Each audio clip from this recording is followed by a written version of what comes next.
Baik, hari ini kita lanjut kuliah hukum acara pidana ya, bagi mahasiswa yang memprogramkan mata kuliah ini. Saya berharap kuliah ini mendapati para mahasiswa dalam keadaan sehat walafiat. Hari ini kita masuki pada satuan acara pengajaran yang ketiga dari hukum acara pidana, yaitu proses awal terjadinya perkara pidana. Ya. Bagaimana proses awal terjadinya suatu perkara pidana? Ya. Nah, proses awal terjadinya perkara pidana diawali oleh beberapa hal. Yang pertama adalah tertangkap tangan. Ya, jadi proses awal terjadinya perkara pidana yang pertama bisa karena tertangkap tangan. Ya. Nah, Undang-Undang Nomor 8 Tahun 1981 tentang Kitab Undang-Undang Hukum Acara Pidana merumuskan tertangkap tangan. Ya, tertangkap tangan artinya tertangkapnya seseorang pada waktu sedang melakukan tindak pidana atau segera sesudah beberapa saat tindak pidana itu dilakukan, atau sesaat kemudian diserukan oleh khalayak ramai sebagai orang yang melakukan tindak pidana, atau apabila kemudian padanya ditemukan benda yang diduga keras telah dipergunakan untuk melakukan tindak pidana itu, ya, yang menunjukkan bahwa ia pelakunya atau turut melakukan atau membantu melakukan tindak pidana itu. Ya, mungkin para mahasiswa bisa membaca di dalam pasal 1 angka 19 Undang-Undang Nomor 8 Tahun 1981 tentang KUHP. Nah, berdasarkan pengertian tertangkap tangan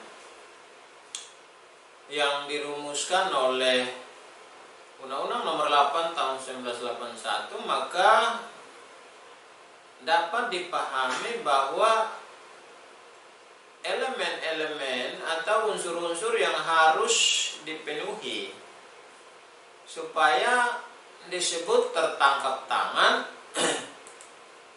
Yang pertama adalah tertangkapnya seseorang, ya, tertangkapnya seseorang. Artinya ada orang yang tertangkap pada saat melakukan tindak pidana, ya. Tertangkapnya seseorang artinya ada orang yang tertangkap pada saat melakukan tindak pidana, ya. HIR yang berlaku sebelum berlakunya Undang-Undang Nomor 8 Tahun 1981 menggunakan istilah kedapatan tengah berbuat, ya, kedapatan tengah berbuat. Artinya orang yang kedapatan tengah membuat tindak pidana. Ini yang disebut tertangkapnya seseorang. Jadi ada orang yang tertangkap pada saat melakukan tindak pidana. Ya. Kalau seseorang itu sebelumnya sudah dilakukan penyelidikan, kemudian penyidikan, dan barulah dilakukan penangkapan, itu tidak dapat disebut sebagai tertangkap tangan atau tangkap tangan. Ya. Yang dimaksud tertangkap tangan di sini adalah orang itu ketangkap pada saat sedang melakukan tindak pidana. Itu unsur yang pertama. Atau ya, atau segera sesudah beberapa saat tindak pidana itu dilakukan. Ya. Unsur yang kedua, ya, segera sesudah beberapa saat tindak pidana itu dilakukan. Ya. Artinya pelaku tertangkap beberapa saat setelah tindak pidana itu dilakukan. Ya. Kata segera artinya jarak antara terjadinya tindak pidana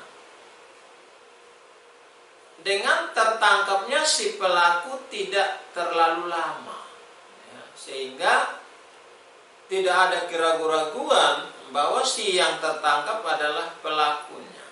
Ya. Hanya saja memang KUHP belum menjelaskan apa dimaksud dengan segera. Ya.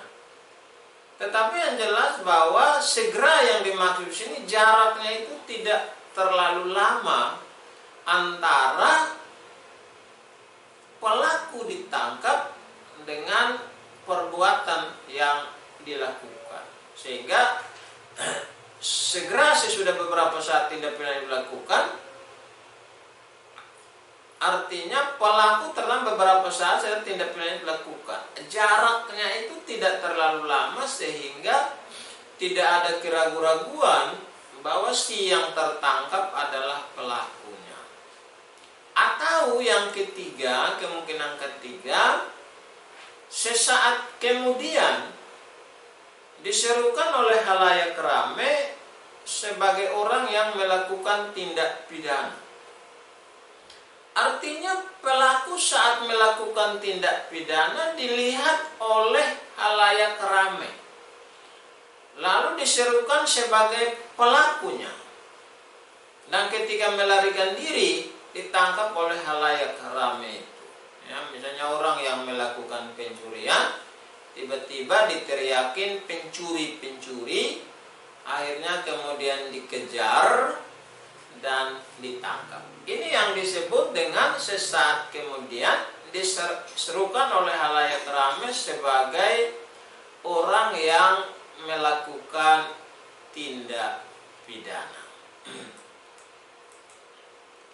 Atau lagi, ya, unsur yang keempat, ya, kemungkinan keempat, sesaat kemudian ditemukan benda yang diduga keras dipergunakan untuk melakukan tindak pidana.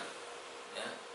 Artinya jarak antara terjadinya tindak pidana dengan ditemukannya barang bukti tidak lama. Ya. Sesaat kemudian, artinya jaraknya itu tidak lama, ya, antara perbuatan yang pidana yang dilakukan dengan penemuan barang bukti yang kemudian membuktikan bahwa memang dialah pelakunya atau turut melakukan atau membantu melakukan tindak pidana itu. Ya. Benda, ya, benda yang dimaksudkan bisa berupa parang dalam kasus pembunuhan, ya, pisau misalnya, anak kunci dalam kasus pencurian, ya, atau lainnya. Nah, tadi kita melihat pengertian dan elemen tertangkap tangan di situ menggunakan kata penghubung atau, ya, kata penghubung atau. Ada 4 elemen supaya disebut dengan tertangkap tangan. Tetapi menggunakan kata penghubung atau, artinya terpenuhinya elemen atau unsur tertangkap tangan tidak semua keempat unsur ini terpenuhi. Tidak wajib keempat unsur ini terpenuhi baru disebut tertangkap tangan. Melainkan satu unsur saja atau satu elemen saja yang terpenuhi, maka sudah dapat dikategorikan sebagai tertangkap tangan. karena menggunakan kata atau. Kata atau dalam ilmu hukum itu menunjukkan sebuah alternatif, sebuah pilihan, ya. Sehingga pengertian tertangkap tangan dengan elemen-elemennya yang menggunakan kata penghubung atau, artinya tidak harus 4 elemen itu terpenuhi atau keempat elemen itu terpenuhi baru disebut tertangkap tangan. Cukup satu saja terpenuhi sudah dapat disebut sebagai tertangkap tangan. Misalnya tertangkapnya seseorang. Ada orang yang ketangkap pada saat melakukan tindak pidana, itu sudah disebut dengan tertangkap tangan, ya, sudah disebut dengan tertangkap tangan. Atau misalnya segera sesudah beberapa saat tindak pidana dilakukan, artinya pelaku tertangkap dalam jarak yang tidak terlalu lama pada saat ketika melakukan tindak pidana. Itu saja sudah, kalau unsur ini saja terpenuhi sudah bisa disebut dengan tertangkap tangan, ya. Karena makna kata atau itu menunjukkan sebuah alternatif. Tidak harus keempat elemen ini terpenuhi baru memenuhi unsur tertangkap tangan, tapi cukup satu elemen saja atau satu unsur saja sudah dapat dikategorikan sebagai tertangkap tangan. Nah, tindakan hukum apa yang dilakukan jika seseorang tertangkap tangan melakukan tindak pidana? Tindakan hukum yang tepat setelah tertangkap tangan adalah siapapun yang melakukan penangkapan itu segera diserahkan kepada Kepolisian Republik Indonesia sebagai penyelidik dan penyidik umum, ya. Serta tidak boleh dilakukan tindakan main hakim sendiri, ya. Kalau kemudian dilakukan tindakan main hakim sendiri, itu justru menimbulkan adanya tindak pidana baru. Justru kemudian orang-orang yang melakukan penangkapan, melakukan tangkap tangan terhadap pelaku justru bisa dikenai pidana lagi, ya, karena dia melakukan tindakan main hakim sendiri. Jadi jika ada orang yang tertangkap tangan, hindarilah tindakan main hakim sendiri, melainkan segera menyerahkan orang ini kepada Kepolisian Negara Republik Indonesia selaku penyelidik dan penyidik umum di Indonesia, ya. Nah, itu tentang tertangkap tangan. Yang kedua, ya, proses awal terjadinya tindak pidana kalau tidak melalui tertangkap tangan, maka bisa saja melalui laporan. Ya, hal yang kedua adalah laporan. Apa dimaksud dengan laporan? Laporan adalah suatu pemberitahuan, ya. Laporan adalah suatu pemberitahuan yang disampaikan oleh seorang karena hak dan kewajiban berdasarkan undang-undang kepada pejabat yang berwenang tentang telah atau sedang atau diduga terjadinya peristiwa pidana, ya. Para mahasiswa bisa baca di dalam pasal 1 angka 24 KUHP, ya. Jadi laporan ini pemberitahuan, ya, disampaikan oleh seorang karena hak dan kewajiban berdasarkan undang-undang kepada pejabat yang berwenang tentang telah atau sedang atau diduga terjadinya peristiwa pidana. Yang dilaporkan itu bisa peristiwa pidananya sudah terjadi, ya, selesai dilakukan, atau tindak pidana itu sedang berlangsung, atau ada dugaan terjadinya peristiwa pidana, ya. Nah, perkara pidana, ya, perkara pidana yang proses awalnya melalui laporan itu adalah tindak pidana biasa, ya, tindak pidana biasa, atau disebut dengan delik biasa. Ya. Tindak pidana biasa atau delik biasa artinya terjadi atau tidaknya proses perkara pidana tersebut sama sekali tidak tergantung dari perjanjian atau kesepakatan dari korban atau pelapor dengan pelaku, melainkan tergantung pada negara yang diwakili oleh penyidik dan penuntut umum. Artinya sekali laporan itu diajukan dan diterima oleh pihak penyelidik dan penyidik, maka proses hukum itu akan tetap dilakukan oleh penyidik dan penuntut umum meskipun korban atau pelapor sudah sepakat damai menarik laporan dan seterusnya, tapi kewenangan untuk menghentikan perkara itu ada pada negara yang diwakili oleh penyidik dan penuntut umum. Ini yang disebut dengan tindak pidana biasa atau delik biasa. Terhadap delik biasa, proses awal terjadinya perkara kalau tidak melalui tertangkap tangan, maka proses awal terjadinya perkara ini adalah melalui laporan. Ya. Pertanyaannya adalah siapa saja yang mengajukan laporan? Ya, siapa saja yang mengajukan laporan? Ya, nanti mahasiswa bisa lihat di pasal 108 KUH.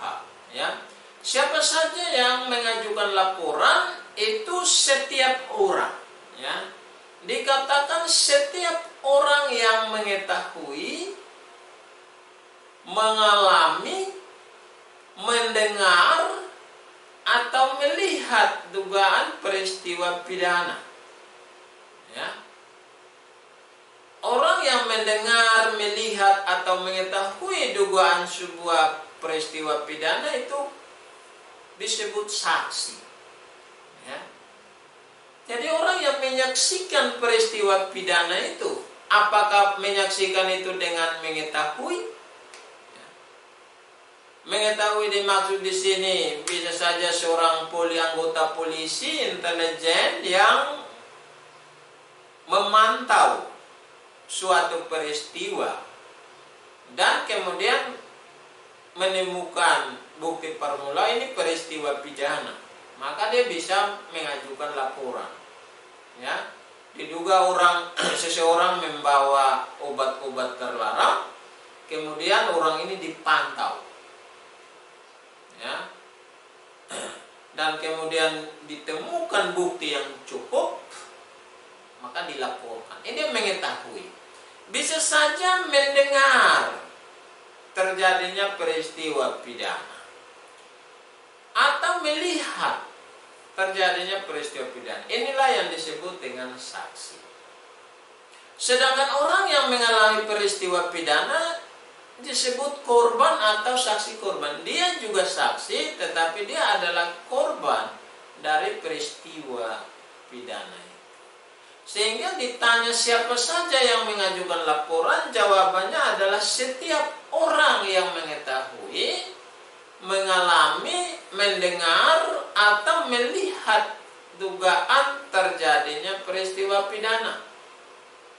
Ya. Nah, orang-orang seperti ini dapat mengajukan laporan ke pejabat yang berwenang. Kemudian kepada siapa laporan dugaan peristiwa pidana atau tindak pidana itu diajukan? Ya, kepada siapa laporan itu, laporan dugaan terjadi tindak pidana itu diajukan? Ya. Nah, laporan dugaan terjadinya peristiwa pidana itu diajukan kepada kepolisian, ya, kepolisian negara Republik Indonesia selaku penyelidik atau penyidik umum, ya, kecuali tindak pidana tertentu yang ditetapkan oleh undang-undang. Jadi sudah saya jelaskan pada materi kedua tentang siapa saja yang boleh menjadi siapa saja yang disebut penegak hukum pidana. Penegak hukum pidana itu adalah penyelidik dan penyidik. Penyelidik dan penyidik umum, tindak pidana umum itu Kepolisian Negara Republik Indonesia, kecuali ditentukan lain oleh undang-undang. Misalnya kejaksaan dapat menjadi penyelidik dan penyidik juga dalam tindak pidana korupsi atau tindak pidana ekonomi lain. Komisi Pemberantasan Korupsi, ya, penyelidik dan penyidik dalam tindak pidana korupsi dan lain.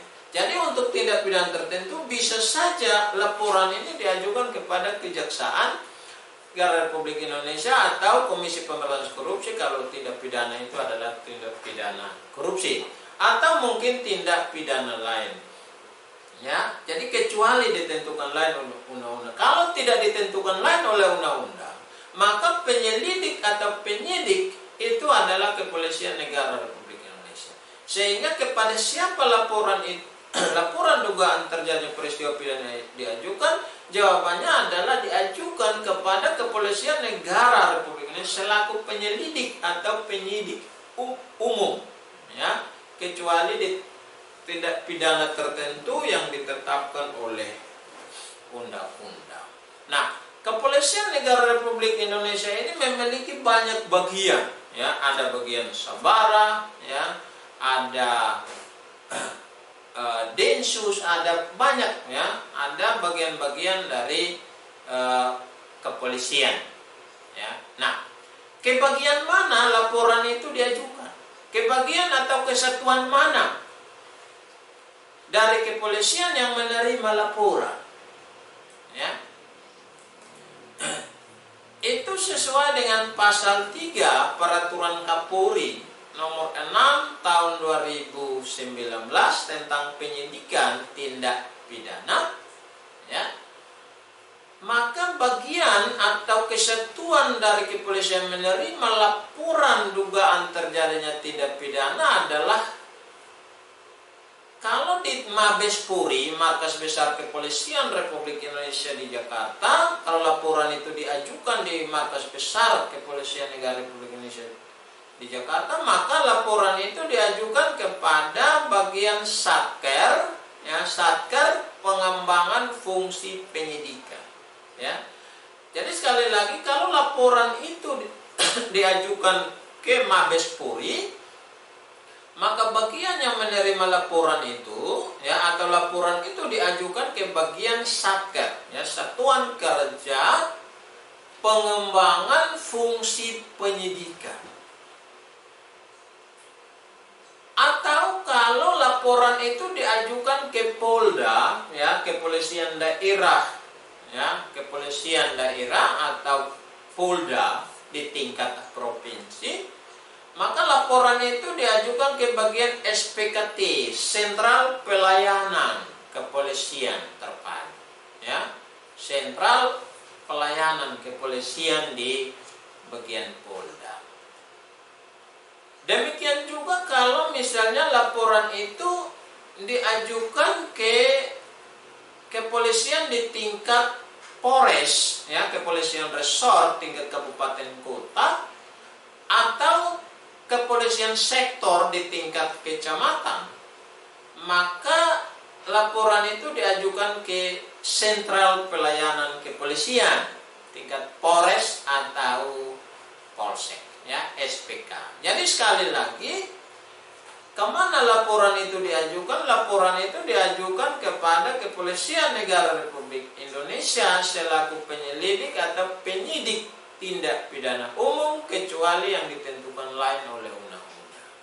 Kebagian atau kesatuan yang mana dari kepolisian? Kalau di Mabes Polri, laporan itu diajukan ke Satker Pengembangan Fungsi Penyidikan. Kalau di Polda, di tingkat pelaporan diajukan ke tingkat Polda, Kepolisian Daerah Provinsi, maka itu diajukan ke SPKT, ya, Sentral Pelayanan Kepolisian di Polda.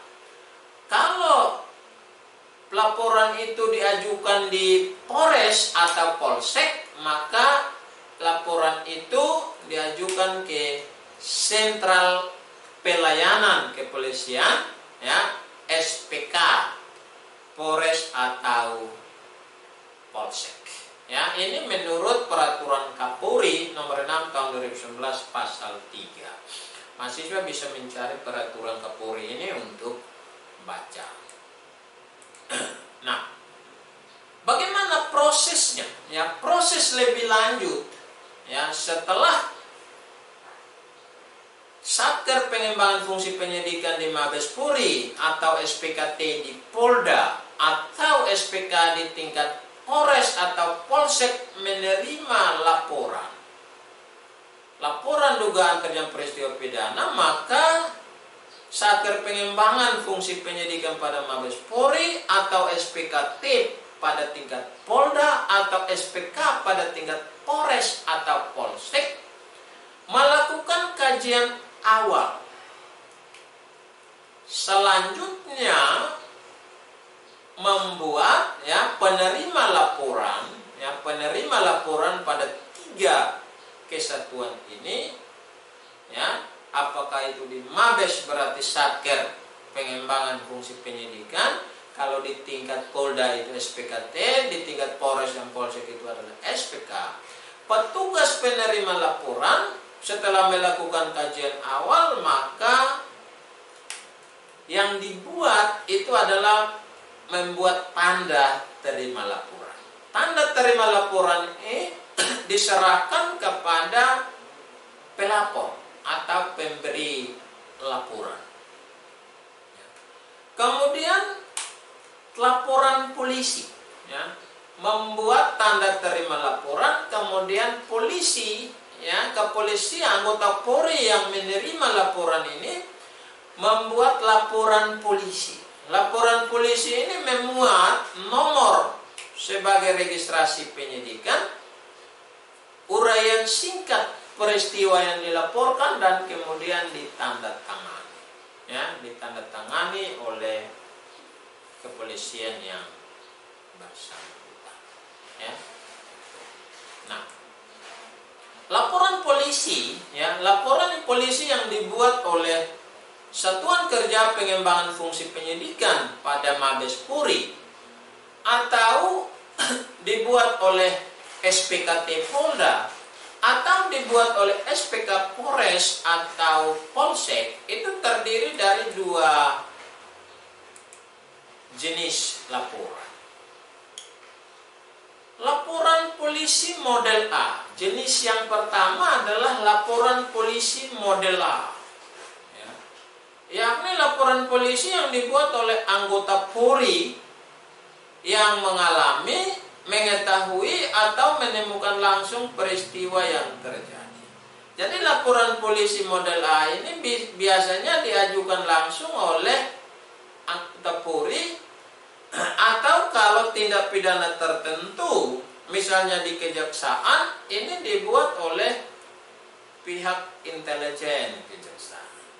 Jadi sebelum membuat laporan sudah melakukan penyelidikan terlebih dahulu, dan kalau mengetahui itu peristiwa pidana maka dilaporkan. Laporan ini disebut laporan polisi model A.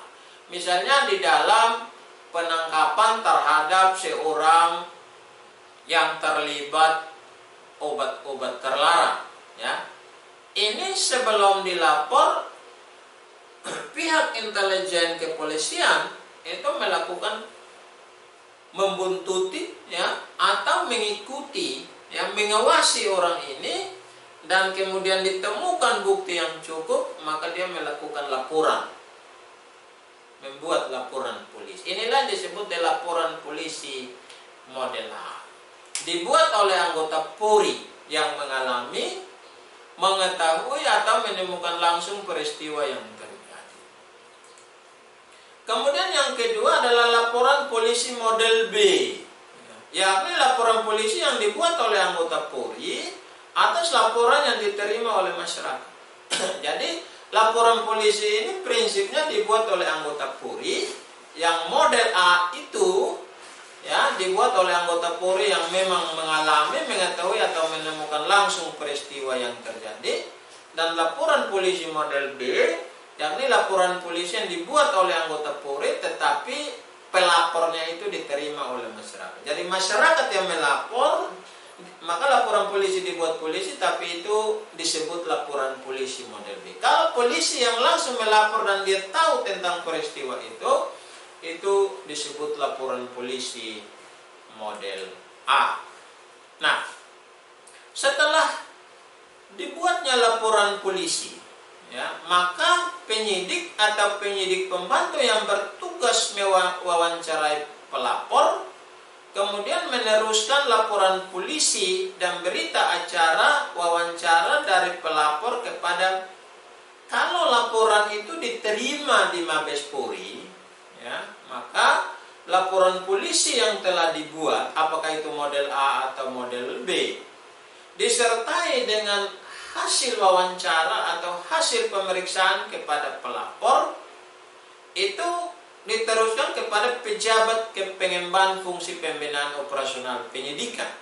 Ini kalau jika laporan itu diterima di Mabes Polri, maka itu dilanjutkannya ke pejabat pengemban fungsi pembinaan operasional penyidikan.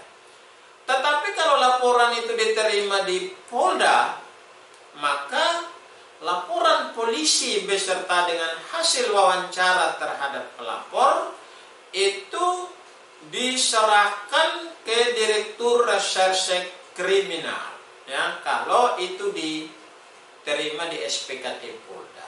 Laporan beserta dengan hasil wawancara itu diserahkan ke Direktur Reserse Kriminal. Direktur Reserse Kriminal ini ada beberapa bagian. Ada Direktur Reserse Kriminal untuk tindak pidana umum, ada Direktur Reserse untuk kriminal tindak pidana khusus, ya. Ada juga Direktur Reserse dan Kriminal untuk tindak pidana IT dan lainnya, ya. Nah, tergantung kasusnya apa. Kalau tindak pidana umum dilanjutkan ke Direktur Reserse Kriminal Umum, ya, kriminal untuk tindak pidana umum. Nah, kalau ternyata laporan itu diterima di Polres, ya, oleh SPK Polres, maka laporan beserta dengan hasil wawancara terhadap pelapor itu dilanjutkan ke Kapolres atau Wakapolres. Demikian pula kalau di tingkat Polsek, laporan itu diterima oleh SPK Polsek, maka laporan beserta hasil wawancara pelapor itu dilanjutkan ke Kapolsek atau Wakapolsek, ya. Nah, setelah laporan polisi, ya, beserta dengan berita acara pemeriksaan atau wawancara pelapor diterima oleh pejabat pengemban fungsi pembina operasional penyidikan di Mabes Polri, ya, kalau laporan itu di Mabes Polri, atau diterima oleh Direktur Reserse dan Kriminal di Polda, jika laporan itu di Polda, atau setelah diterima oleh Kapolres dan Wakapolres di Polres, atau diterima oleh Kapolsek dan Wakapolres di Polsek, maka pejabat-pejabat tersebut menunjuk penyidik dan penyidik pembantu, ya, menunjuk penyidik dan penyidik pembantu untuk melakukan penyelidikan dan penyidikan terhadap laporan dugaan terjadinya tindak pidana, ya. Jadi dia berproses dari penerimaan laporan sampai kepada pejabat yang berwenang untuk menunjuk siapa yang menjadi penyelidik dan siapa yang menjadi penyidik terhadap laporan dugaan terjadinya peristiwa pidana tersebut. Ini berarti untuk laporan itu selesai sampai situ, nanti dia berlanjut ke tingkat penyelidikan, penyidikan dan seterusnya. Tapi ini tentang laporan. Nah, proses awal yang ketiga terjadinya tindak pidana, tadi yang pertama tertangkap tangan, yang kedua laporan, Yang ketiga adalah pengaduan. Ya, pengaduan. Apa yang dimaksud dengan pengaduan? Ya. Pengaduan adalah pemberitahuan resmi disertai permintaan oleh pihak yang berkepentingan kepada pejabat yang berwenang untuk menindak menurut hukum seorang yang telah melakukan tindak pidana aduan. Ini pengaduan. Pemberitahuan resmi disertai permintaan oleh pihak yang berkepentingan kepada pejabat yang berwenang untuk menindak menurut hukum seorang yang telah melakukan tindak pidana aduan. Apa bedanya pengaduan dengan laporan? Kita lihat. Ya. Terdapat perbedaan antara laporan dan pengaduan. Kalau laporan itu dapat disampaikan oleh siapa saja yang mengetahui, mendengar, atau melihat dugaan terjadinya peristiwa pidana.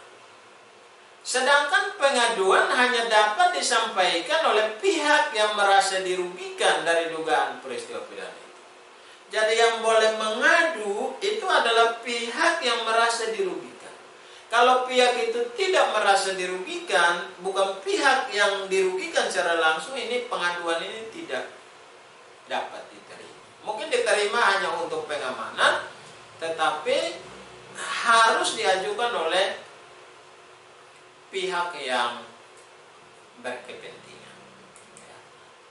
Kemudian perbedaan yang kedua, laporan dugaan peristiwa pidana hanya melalui pemberitahuan, maka penyidik melakukan penyelidikan dan penyidikan. Jadi hanya dengan pemberitahuan, penyidik atau penyelidik, pejabat yang berwenang, ya, pengembangan fungsi penyidikan di Mabes Polri, SPKT Polda, SPK Polres dan Polsek, membuat laporan polisi, langsung diproses dan kemudian bisa melakukan penyelidikan dan penyidikan hanya dengan laporan, pemberitahuan. Sedangkan pengaduan dugaan peristiwa pidana harus melalui pemberitahuan disertai permintaan untuk dilakukan proses. Ya. Pemberitahuan disertai permintaan untuk dilakukan proses hukum, barulah penyidik dapat melakukan penyelidikan dan penyidikan. Hanya mengadu saja tapi tidak minta untuk diproses, itu tidak bisa menjadi dasar untuk dilakukan penyelidikan dan penyidikan. Kemudian perbedaan yang ketiga, laporan merupakan pemberitahuan kepada penyelidik dan penyidik tentang terjadinya tindak pidana biasa. Jadi kalau laporan itu terhadap dugaan terjadinya peristiwa pidana. Sedangkan pengaduan, ya, itu pemberitahuan kepada penyelidik dan penyidik tentang terjadinya tindak pidana. Jadi pengaduan itu terhadap dugaan terjadinya peristiwa pidana atau tindak pidana aduan. Nah, jenis tindak pidana aduan itu ada dua. Ini diatur bukan di KUHP, ya, tetapi diatur di dalam Kitab Undang-Undang Hukum Pidana.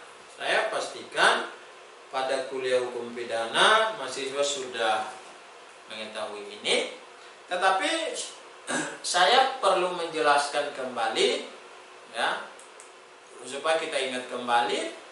Tindak pidana aduan itu ada dua jenis: tindak pidana aduan absolut dan tindak pidana aduan relatif. Ya. Tindak pidana aduan absolut adalah tindak pidana yang tidak dapat dituntut apabila tidak ada pengaduan dari pihak korban atau pihak yang merasa dirugikan dari tindak pidana itu. Ya. Tindak pidana jenis ini dapat dicabut atau ditarik kembali selama belum dilakukan pemeriksaan oleh pengadilan. Ya, jadi selama selama belum diperiksa oleh pengadilan, limpahkan ke pengadilan oleh kejaksaan, maka tindak pidana dapat dicabut kembali. Dan itu selesai. Ya, ini kan tindak pidana aduan. Contohnya tindak pidana aduan misalnya persinahan yang diatur dalam pasal 284 KUHP. Dalam persinahan ini, pihak yang berkepentingan atau korban yang merasa dirugikan itu harus suami atau istri. Ya, harus suami atau istri. Kalau di luar dari suami atau istri, itu tidak dapat mengajukan pengaduan. Kalau dapat mengajukan pengaduan pun perkara tidak bisa diproses. Ya, jadi kalau istri yang berselingkuh atau berzina, maka yang berkepentingan melakukan atau mengadukan peristiwa itu adalah suami. Sebaliknya, kalau suami yang berzina, maka yang berkepentingan merasa dirugikan untuk mengajukan pengaduan itu adalah istri. Ya. Di luar itu tidak bisa. Kalau mertua mengajukan pengaduan itu tidak bisa diproses kalau suami atau istri tidak mengajukan pengaduan. Kemudian penghinaan yang diatur dalam pasal 310 KUH pidana. Penghinaan ini harus diadukan oleh pihak yang merasa dirugikan. Pihak yang merasa namanya dicemarkan. Pihak yang merasa dihina. Ya, kalau di luar itu tidak bisa. Ini tindak pidana aduan absolut. Kemudian tindak pidana aduan relatif adalah tindak pidana penuntutannya ke depan sidang pengadilan hanya dapat dilakukan atas pengaduan dari pihak yang dirugikan. Pengaduan ini dapat dicabut sewaktu-waktu dalam tempo 3 bulan sejak dimasukkan pengaduan. Misalnya pencurian dalam keluarga. Ya, pencurian dalam keluarga. Ada 2 anak yang melakukan pencurian. Yang dirugikan itu adalah orang tua. Orang tua mengadu, oh ini yang sulung aja yang diproses, yang bungsu tidak usah. Ya, karena bungsunya misalnya masih kecil. Ya, diikut-ikut abangnya. Itu boleh. Ini tindak pidana aduan relatif. Berbeda dengan tindak pidana aduan absolut pada misalnya tindak pidana perzinahan. Kalau misalnya 2 orang melakukan perzinahan, yang mana dua-dua ini sudah berumah tangga, ya, seorang suami dengan seorang perempuan yang merupakan istri orang lain, dua-dua tetap diproses. Tidak bisa istri dari suami yang berselingkuh dia bilang yang diproses hanyalah perempuan itu, suami saya tidak usah. Ini delik aduan nafsu. Dua-dua harus diproses. Tapi kalau delik aduan relatif itu penuntutannya oleh pihak yang merasa dirugikan atas kasus itu dan bisa menentukan yang diproses adalah siapa. Pemerasan atau ancaman dalam keluarga ini termasuk tindak pidana aduan relatif. Nah, kepada siapa pengaduan dugaan tindak pidana itu diajukan sama dengan yang ada pada laporan, yaitu diajukan ke Kepolisian Negara RI selaku penyelidik atau penyidik umum, kecuali tindak pidana tertentu yang ditentukan oleh undang-undang. Ya. Siapa bagian kepolisian itu? Ya, itu ke sama yang dilaporan ke Satker Pengembangan Fungsi Penyidikan pada Mabes Polri. Kalau laporan pengaduan itu diajukan ke Mabes Polri, kalau ke Polda itu di SPKT, Sentral Pelayanan Kepolisian Terpadu di Polda, atau pada tingkat Polres atau Polsek di SPK, Sentral Pelayanan Kepolisian tingkat Polres atau Polsek. Ya. Setelah melakukan kajian awal, setelah penerima pengaduan pada bagian kesatuan kepolisian tersebut, ya, apakah di Mabes, Polda atau di Polres, Polsek, menerima pengaduan, dia membuat tanda terima pengaduan, ya. Kemudian membuat laporan polisi, ya, tetap laporan polisi yang memuat nomor sebagai registrasi penyidikan dan uraian singkat peristiwa yang dilaporkan. Setelah dibuatnya laporan polisi, maka penyidik atau penyidik pembantu yang bertugas mewawancarai pelapor atau pengadu meneruskan laporan polisi dan berita acara wawancara dari pelapor atau pengadu kepada pejabat yang berwenang. Kalau di tingkat pengaduan itu di Mabes Polri, maka itu diajukan kepada pejabat pengembang fungsi pembinaan operasional penyidikan.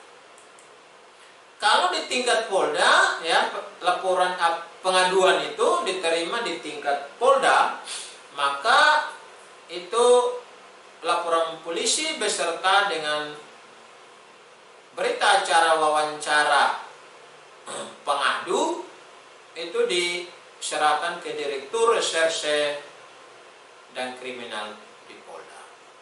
Kalau di Polsek atau Polres itu laporan polisi beserta dengan berita acara wawancara kepada pengadu itu diserahkan ke Kapolres atau Wakapolres atau Kapolsek atau Wakapolsek. Proses lebih lanjut dari pengaduan itu adalah pejabat-pejabat tersebut menunjuk penyidik dan penyelidik, ya, penyidik dan penyidik pembantu untuk melakukan penyelidikan dan penyidikan terhadap pengaduan dugaan terjadinya peristiwa pidana. Ya, jadi melakukan penyelidikan dan penyidikan. Ya, pengaduan selesai. Ada lagi yang lain yang disebut dengan laporan informasi. Jadi proses awal terjadinya peristiwa pidana selain tertangkap tangan, selain laporan dan pengaduan juga ada yang disebut laporan informasi. Ini diatur dalam pasal 1 angka 13 Peraturan Kapolri nomor 6 tahun 2019.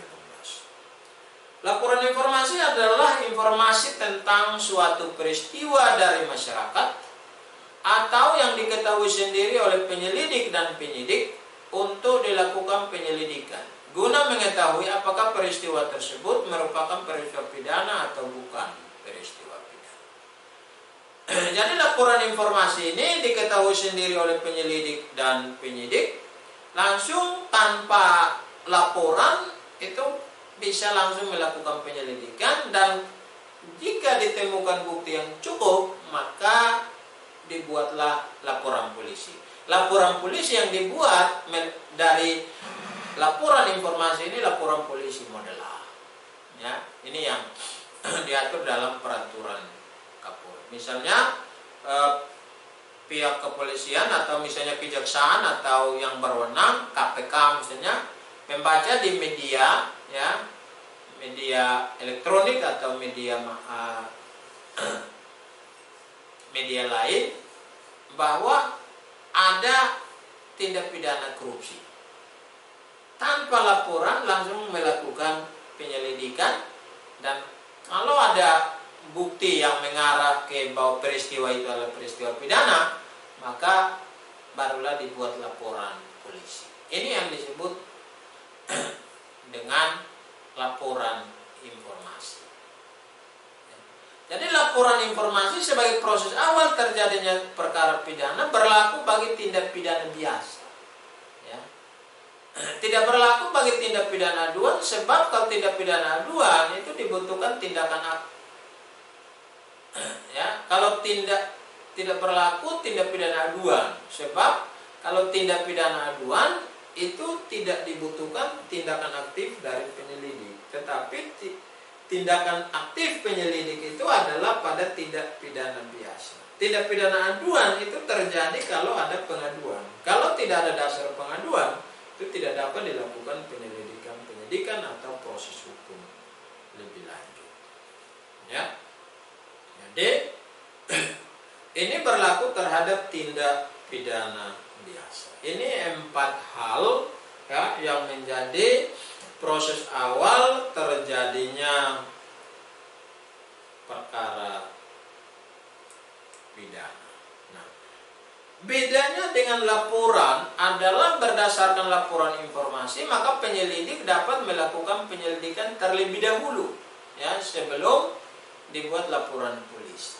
Yang bila mana hasil penyelidikan bukti peristiwa itu peristiwa pidana, barulah dibuat laporan polisi. Ini yang beda, di laporan informasi berbeda dengan laporan.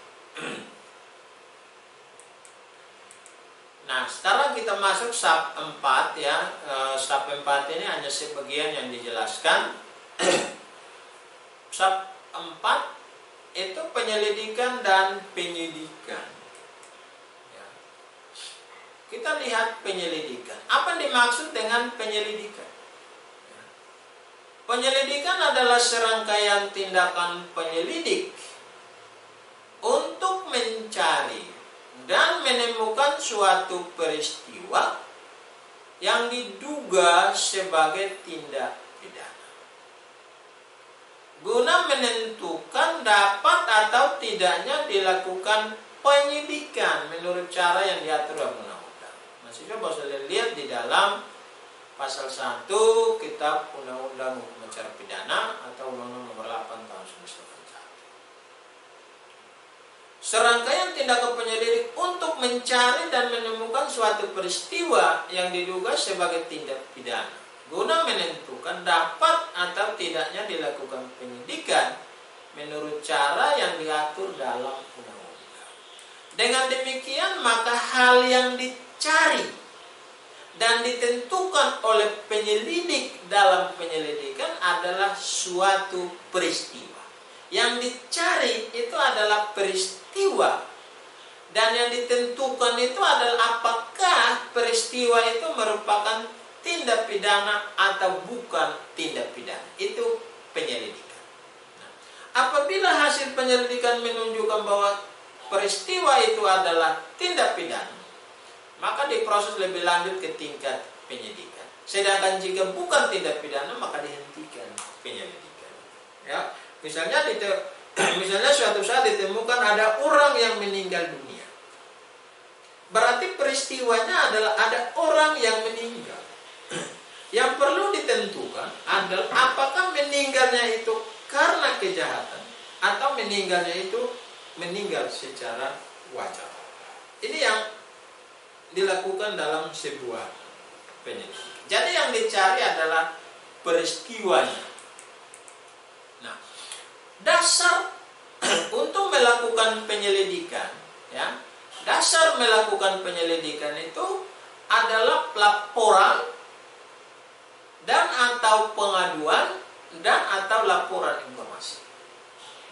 Jadi dasar bagi kepolisian selaku penyelidik atau penyelidik yang lain yang ditentukan oleh undang-undang untuk melakukan penyelidikan adalah adanya sebuah laporan dan atau pengaduan dan atau ada laporan informasi, maka dia melakukan penyelidikan. Kemudian dasar yang kedua adalah harus adanya surat perintah penyelidikan, ya, surat perintah penyelidikan yang diterbitkan oleh penyidik. Siapa yang menerbitkan surat perintah penyelidikan? Ini seperti 3 pejabat tadi. Ya, di Mabes Polri adalah Satker Pengembangan Fungsi Penyidikan, di tingkat Polda adalah Direktur Reserse dan Kriminal, di tingkat Polres adalah Kapolres atau Wakapolres, di tingkat Polsek adalah Kapolsek atau Wakapolsek. Ya, menerbitkan surat perintah penyelidikan. Berdasarkan, ya, laporan dan atau pengaduan dan atau laporan informasi dan surat perintah penyelidikan dilakukan, maka penyidik yang ditetapkan untuk melakukan penyelidikan dan penyidikan melakukan prosedur melakukan penyelidikan. Bagaimana prosedur dilakukannya penyelidikan?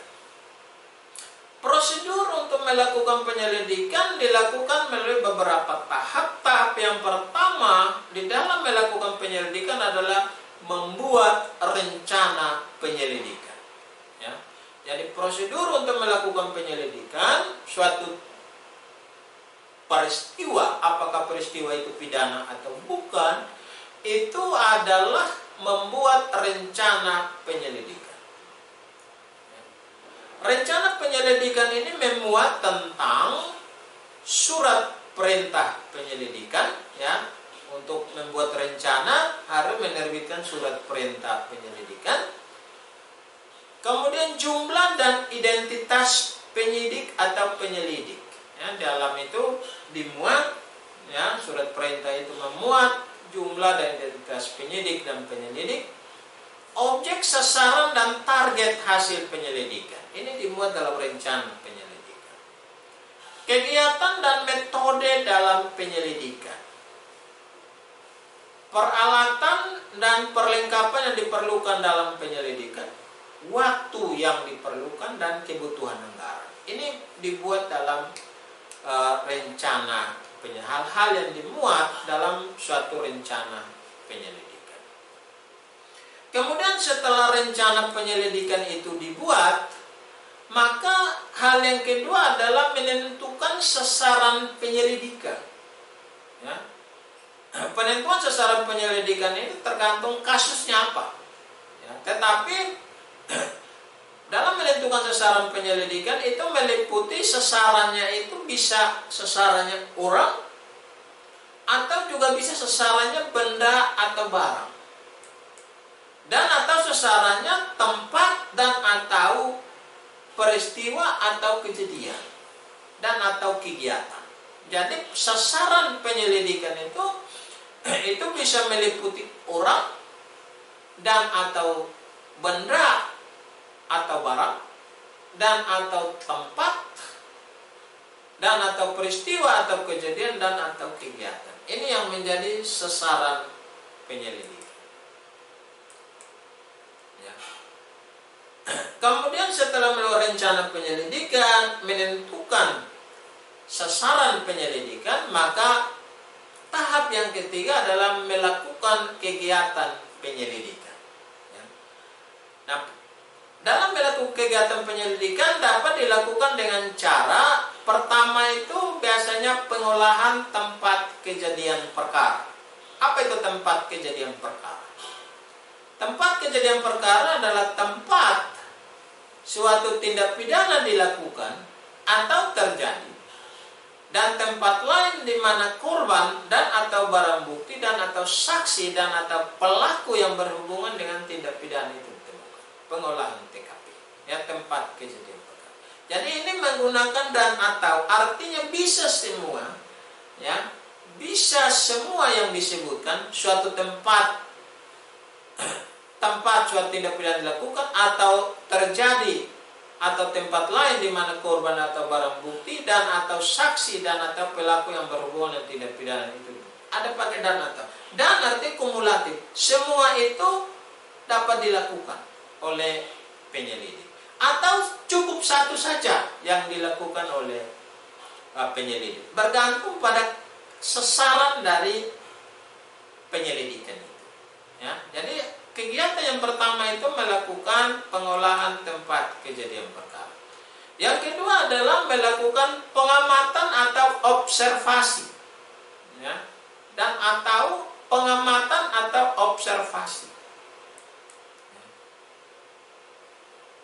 Yang ketiga, kegiatan melakukan wawancara atau interview, ya, memeriksa, ya, memanggil orang yang dianggap mengetahui peristiwa itu dan dilakukan pemeriksaan, diwawancarai. Tapi ini belum dalam pro justisia. Ini masih interview, hasil wawancara, ya. Kemudian pembuntutan, surveillance, ya. Seseorang diduga melakukan tindak pidana dapat dibuntuti.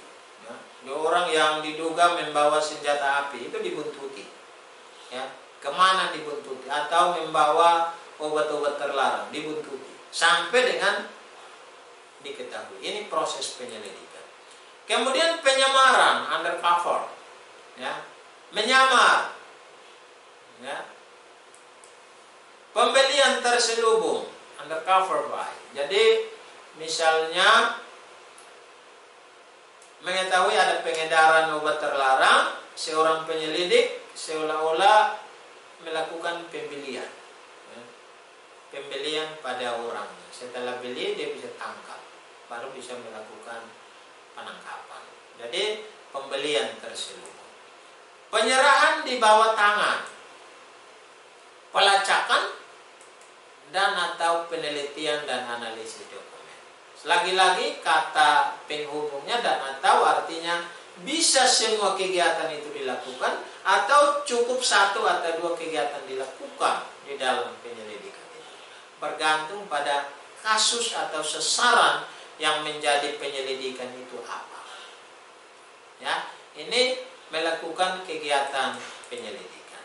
Kemudian setelah melakukan kegiatan penyelidikan, maka tahap berikutnya, tahap keempat adalah laporan hasil penyelidikan secara tertulis kepada penyidik. Ya. Laporan hasil penyelidikan secara tertulis kepada penyidik. Laporan ini pada dasarnya memuat yang pertama tempat dan waktu pelaksanaan penyelidikan. Ya. Jadi laporan ini itu apa yang dimuat di laporan hasil penyelidikan secara tertulis kepada penyidik adalah tempat dan waktu pelaksanaan penyelidikan. Kemudian kegiatan penyelidikan. Apa kegiatan yang dilakukan dalam penyelidikan? Seperti yang beberapa kegiatannya apa saja dari sekian kegiatan ini, ya, dari 9 kegiatan ini apa saja yang dilakukan? Apakah semua atau hanya satu atau dua? Ini yang dilaporkan kepada penyidik oleh penyidik. Kegiatan penyelidikan. Kemudian hambatan, ya, dan pendapat dan saran. Jadi seorang penyelidik itu dalam uraian laporannya itu harus memuat 4 ini. Dia mengatakan dan artinya semua 4 ini harus termuat di dalam laporan hasil penyelidikan secara tertulis kepada penyidik. Tempat dan waktu pelaksanaan penyelidikan, kegiatan penyelidikan, hambatan dan pendapat dan saran. Kemudian ditandatangani oleh ketua tim penyelidik. Jadi laporan hasil penyelidikan ini harus ditandatangani oleh ketua tim penyelidik.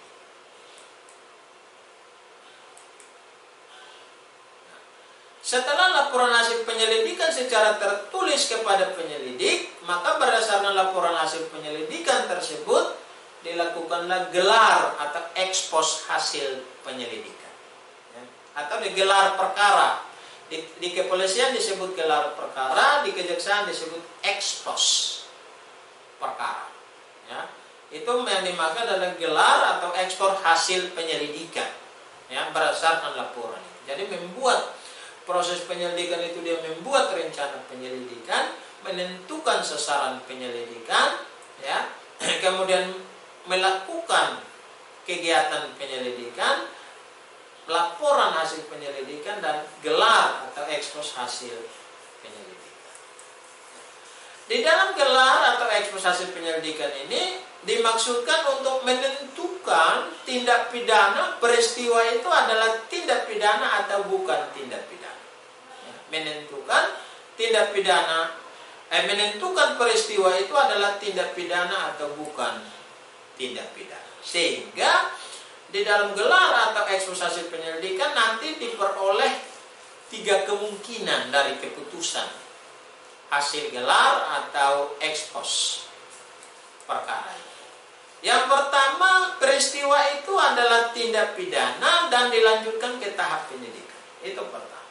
Ya, dari hasil penyelidikan itu dilakukan gelar atau ekspos, ya, untuk menentukan tindak pidana peristiwa itu tindak pidana atau bukan tindak pidana, sehingga keputusannya ada 3 kemungkinan. Kemungkinan pertama peristiwa itu adalah tindak pidana, ya, dan keputusannya dilanjutkan ke tahap penyidikan. Atau keputusan yang kedua, peristiwa itu bukan tindak pidana sehingga dihentikan penyelidikannya. Atau yang ketiga, peristiwa itu tindak pidana tapi bukan kewenangan penyidik yang bersangkutan, sehingga dilimpahkan ke instansi lain. Misalnya ini bukan kewenangan penyidik kepolisian, ya berarti instansi mana yang berwenang? Atau ini bukan kewenangan Komisi Pemberantasan Korupsi, dalam kasus korupsi kerugian 500 juta, bukan kewenangan Komisi Pemberantasan Korupsi, dilimpahkan ke instansi, limpahkan kejaksaan atau limpahkan ke kepolisian. Atau peristiwa ini berada di luar yurisdiksi dari kepolisian yang bersangkutan, misalnya di luar dari wilayah Polda Nusa Tenggara Timur, itu berada di wilayah Polda DKI Jakarta, dilimpahkanlah ke Mabes Polri atau dilimpahkan ke Polda Metro Jaya. Jadi ada 3 kemungkinan keputusan. Kalau peristiwa tindak pidana dilanjutkan ke tahap penyidikan, kalau bukan tindak pidana dihentikan penyelidikannya. Kalau tindak pidana tapi bukan kewenangan penyidik yang bersangkutan, maka keputusannya dilimpahkan ke instansi yang lain. Ini tentang penyelidikan. Materi berikut dari satuan acara keempat adalah penyidikan. Ya, nanti kita bahas pada pertemuan atau kuliah online berikutnya. Nah, harapan saya mahasiswa dapat mengikuti kuliah ini sampai dengan selesai, ya, dan tidak hanya mengikuti kuliah ini, tetapi bisa mencari referensi buku-buku hukum acara pidana untuk dibaca, ya, dibaca sehingga lebih memahami tentang materi hukum acara pidana. Baik. Demikian kuliah hari ini, dan atas perhatian diucapkan terima kasih.